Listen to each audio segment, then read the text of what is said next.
There we are. Hi, so my name is Jess, and today I'll be presenting my thesis, which is processing trauma through art therapy infused Dungeons and Dragons. There we go. All right, so the purpose of this research kind of comes from a really personal place as someone who is not only a huge nerd, but also as someone who has the disorder that I focused on, which was complex post-traumatic stress disorder with sexual trauma. This is the type of treatment I desperately wish I had while I was going through the worst of all the symptoms. So I'm happy to hopefully provide this for someone like me in the future. Um, Post-traumatic stress disorder, it's kind of a new diagnosis. There's still so much to learn about it, but there is a growing interest in the counseling profession with exploring Dungeons and Dragons as an intervention for it. So this research was all about focusing on that potential, investigating how it could be used, and then developing a campaign to go over all of it and use it in that therapeutic setting. All right. So to start off, we'll see PTSD versus PTSD. Currently, complex post-traumatic stress disorder is not in the DSM-5, so there's a lot of missing research that we really could be having. It is in the ICD, so it's kind of like a somewhat official diagnosis. We're getting there. The biggest difference is post-traumatic stress disorder typically is a single, very specific traumatic event that can be identified, while complex post-traumatic stress disorder is a prolonged or recurrent exposure. So it could be multiple events, an event that spans over such a long period of time that you can't really separate it from yourself and from other events. And it makes it kind of more complicated to work with. As you can tell, a lot of similar symptoms, but complex post-traumatic stress disorder adds quite a lot more difficult symptoms that you have to kind of work with in order to reach that post-traumatic growth. So it was first suggested in 1988. It was added to the ICD-11 in 2018. And as I said, it's currently not in the DSM. So data is a little hard to find, but this is what we do know. The US Department of Veterans Affairs in 2019 found that around 4% of adults in the United States are diagnosable with complex post-traumatic stress disorder. In 2016, over 57,000 children were victims of sexual abuse. So you can only imagine how many of them might end up developing complex post-traumatic stress disorder. And of course, there's a lot of long-reaching effects. 4% of suicides can be contributed to PTSD or CPTSD. And there's a connection between trauma disorders to physical ailments, one of the biggest ones being fibromyalgia, with over 46% of those with fibromyalgia also having a trauma diagnosis. All right, let's get to the less depressing part. Let's talk about D&D. So what is it? It is a tabletop role-playing game where players get to create characters and they complete a long-form interactive narrative. Think of it kind of like playing a video game without the video. It's more interactive. It's a lot more imaginative. And it's all about collaborating on telling this story. It was initially created in 1974, kind of started really niche, but is now becoming a very popular game. It has an over 50 million player base as of today. A common term to know is Dungeon Master or a DM. They're the person that will act as the referee and storyteller. For our purposes, that's also going to be our therapist, while the players are going to be the clients. So I'm not completely the first person to use D&D in a therapy setting. There are other practices And as some of you might know, that's part of what Professor Orr's doing, is learning how to be a therapeutic DM. There's Hero's Journey Club that uses it like a peer support group, essentially. And then there's Geek Therapeutics, which offers training to become a therapeutic dungeon master. And it has been approved as continuing education on the social work Association of Social Work Boards and all that fun stuff. So we're getting there. So for my campaign specifically, I had to find a lot of things to kind of back up kind of what I wanted to do, because as of right now, a lot of D&D campaigns are pre-made ones that aren't specifically designed for therapy. It's ones you just kind of try to incorporate in it as you go. I wanted to create one that has therapy deeply embedded into it. So I looked into trauma-informed therapy, of course, narrative therapy, art therapy, cognitive behavioral therapy, and psychodrama. So let's quickly go over kind of what I ended up researching to back it up, because when it all comes together, it helps inform the design of this campaign. So trauma-informed therapy kind of ties in very beautifully with that group therapy kind of setting. It shifts to what is wrong to what happened, which is incredibly important when trying to process that trauma. And a lot of its key features are stuff that we are going to have to use in the campaign, such as creating safety, developing trustworthiness, that development of peer support, collaborative storytelling, the fact that the players get to kind of be a deep participant in their own therapy, empowering their choices, their voice, making sure they feel like they have autonomy. And then, of course, cultural competence. Every group's going to be different, and we have to be ready to adjust to them. Cognitive behavioral therapy is a powerful problem-solving therapeutic model. It's all about how thoughts, feelings, behaviors, and perception all interact and influence each other. And it also addresses those maladaptive thought patterns, behaviorals, dysfunctional assumptions, and negative automatic thoughts, all of which play a huge role in complex post-traumatic stress disorder. CBT also utilizes stuff like psychoeducation and exposure to the trauma narrative to help with the processing. Narrative therapy. It is a storytelling game. So, of course, we had to incorporate narrative and using stories. It's all about making sense and constructing meaning to experience and relationships. It was developed to use language and interaction to assist people to come to different interpretations of their experiences in order to work on their mental health. Some big things of their key principles are externalizing, which is all about mapping the impact of the trauma, and then reauthoring. So grieving, processing, and then empowering their stories.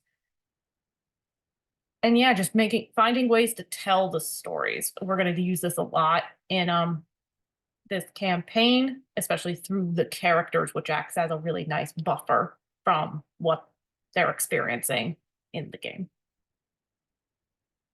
Psychodrama. This one's also going to be super important because it is a role-playing game, so it's all about acting things out. Psychodrama is a form of group therapy where groups act out unscripted moments as the members' life as they experienced it.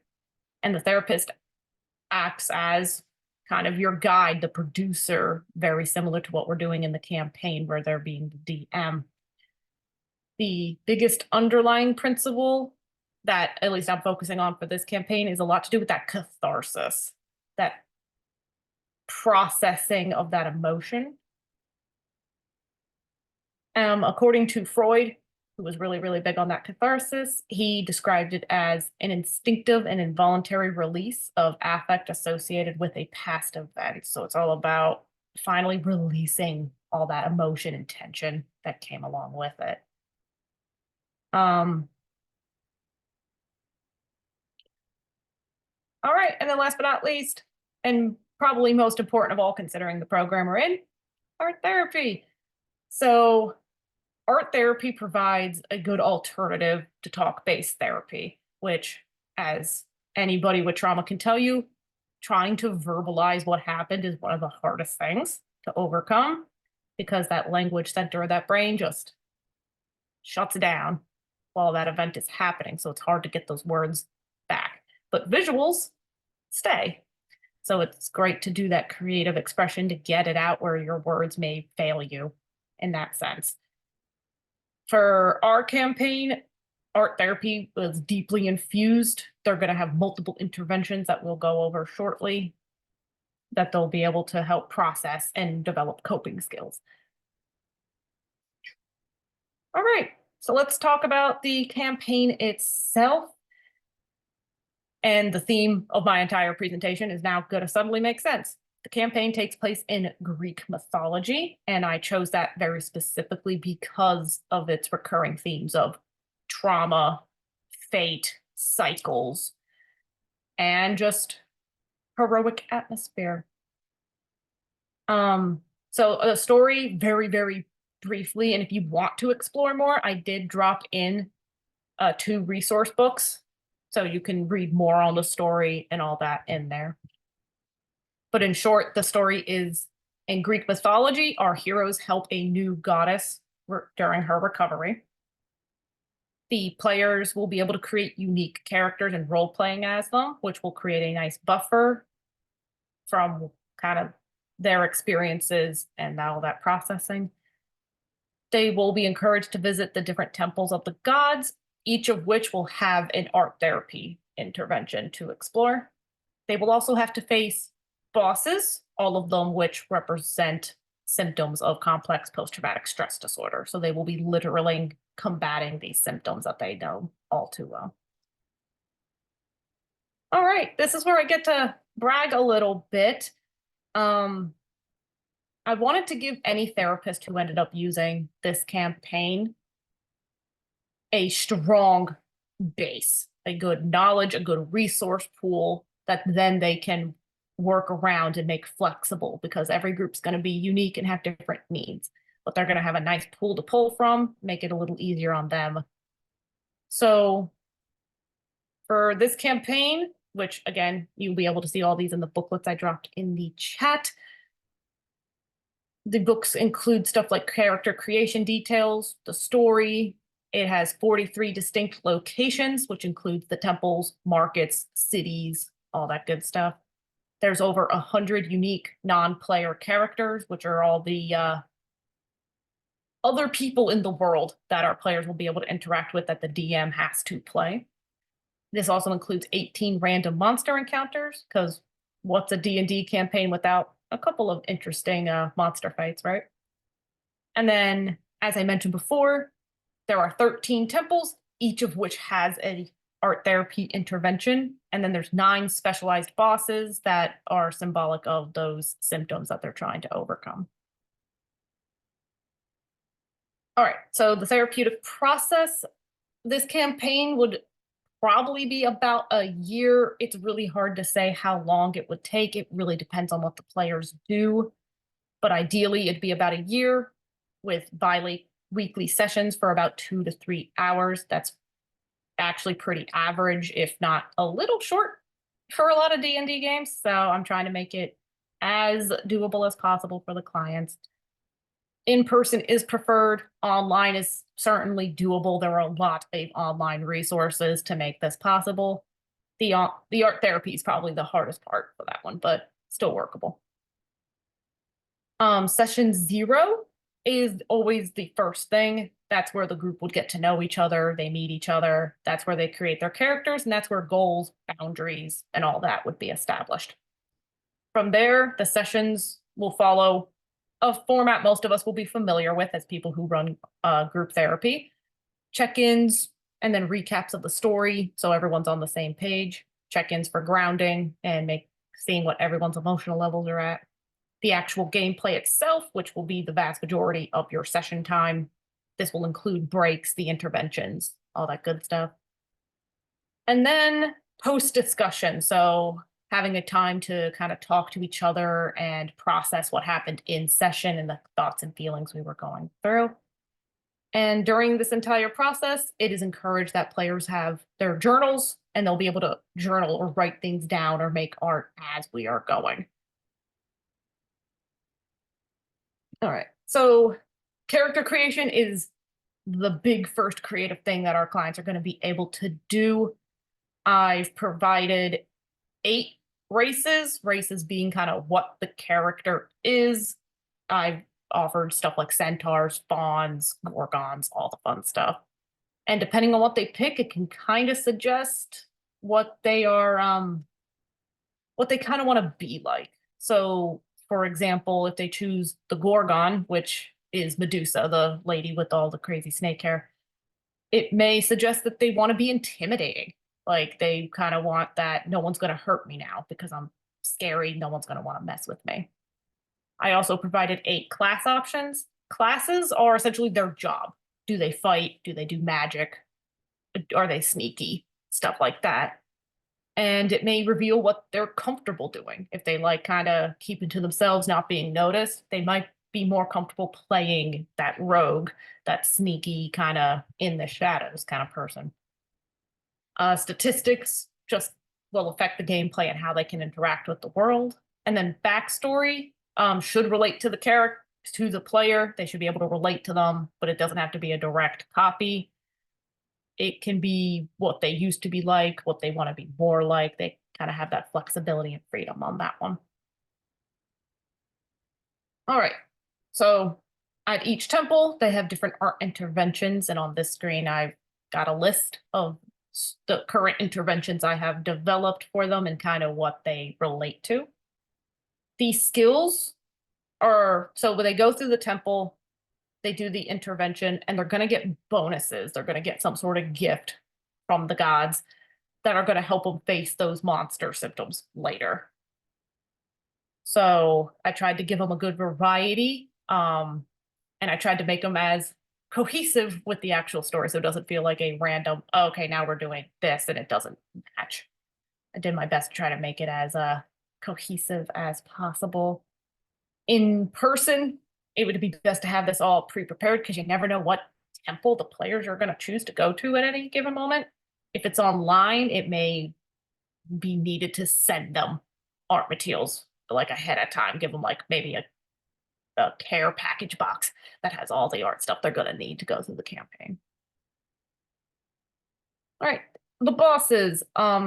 Every boss, very much like our players and very much like the goddess they're trying to help, are also trauma victims. And they all represent, as I mentioned a couple times already, symptoms of complex post-traumatic stress disorder. So players are encouraged to find creative ways to handle them and not just depend on combat.